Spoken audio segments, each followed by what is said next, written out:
පෞද්ගලිකාංශයේ රාජ්‍යාංශයේ වතු ශේෂ්ත්‍රවල වැටුප් පැඩීම පිළිබඳව හදනවා බිල්ලේ.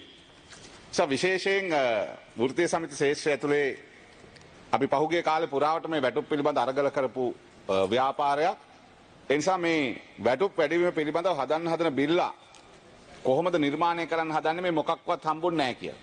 හැබැයි ඉතින් 24250 වැටුප අවම වැටුප 40000 වෙනවා කියලා දන්නවා. ඒ වගේම එතෙන් සිට සියලුම දෙනාගේ වැටුප වැඩි වෙනවා කියලා දන්නවා.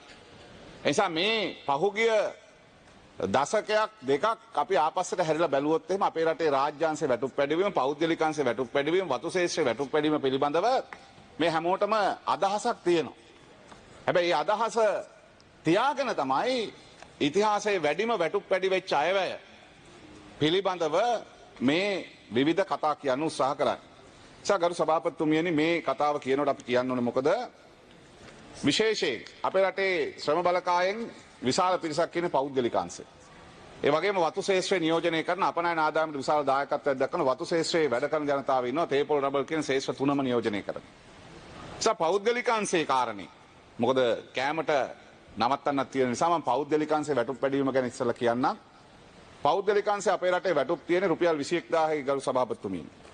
21000 හැදෙන්නේ 17500ක අවම වැටුපක් තියෙනවා පනතෙන්. ඒ වගේම 52කින් මේට පෙර පෞද්ගලිකාංශයේ වෘත්තීය සමිතියට අපි මැදිහත් කරලා වැඩි කරගත්ත රුපියල් 3500ක් තියෙනවා. මේ දෙක එකතු වුණාම තමයි 21000ක් බවට අවම වැටුප පත් වෙන්නේ. එතකොට මේ 21000 අවම වැටුප අද අපේ රටේ පෞද්ගලිකාංශය තුල වැඩ කරන 160කට වැඩි 60කට ටිකක් වැඩිපුර සේවකයන්ට ලැබෙන්නේ මේ වැටුප තමයි. මේ 21000ට ටිකක් වැඩි වැටුපක් හම්බ වෙන්නේ. පැමිණීමේ දීමනා වෙන්න පුළුවන්, වෙනත් දීමනා වෙන්න පුළුවන්. මේ හරහා ඔවුන්ගේ වැටුප රුපියල් 28000 30000 තිබුණට හැබැයි මේ වැටුප තියෙන්නේ අඩුවෙන්.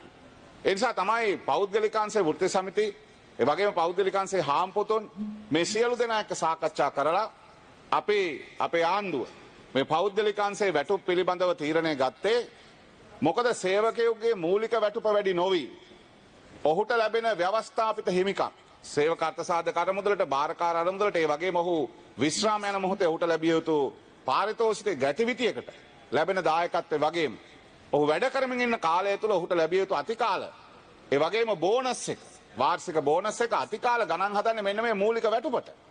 ඒ නිසා අපි කියන්න ඕනේ මේ මෙතුමන්ලා මේ කියන්න උත්සාහ කළාට අපේ රටේ පෞද්ගලිකාංශයේ සේවකයාට එතෙක් මෙතෙක් ඉතිහාසයේ වැඩි වෙච්ච වැඩිම මූලික වැටුප් වැඩිම අපි මේ පාර වැඩි කරලා තියෙනවා. ඒ තමයි රුපියල් 21000 තියෙන මූලික අවම වැටුප රුපියල් 30000 දක්වා වැඩි කරන්න අපේ ආණ්ඩුව අපි කටයුතු කරලා තියෙනවා. අපි හාම්පුතුන් එක්ක සාකච්ඡා කරලා, හාම්පුතුන්ගේ සම්මේලන එක්ක සාකච්ඡා කරලා එකඟතාවයන් උන්ට හැදුවා. අපි මොකද මේ වෙනකොට රුපියල් 30000කට අවම වැටුප වැඩි වෙන්න ඕනේ. මොකද රාජ්‍යාංශයේ 40000ක් වෙනවා.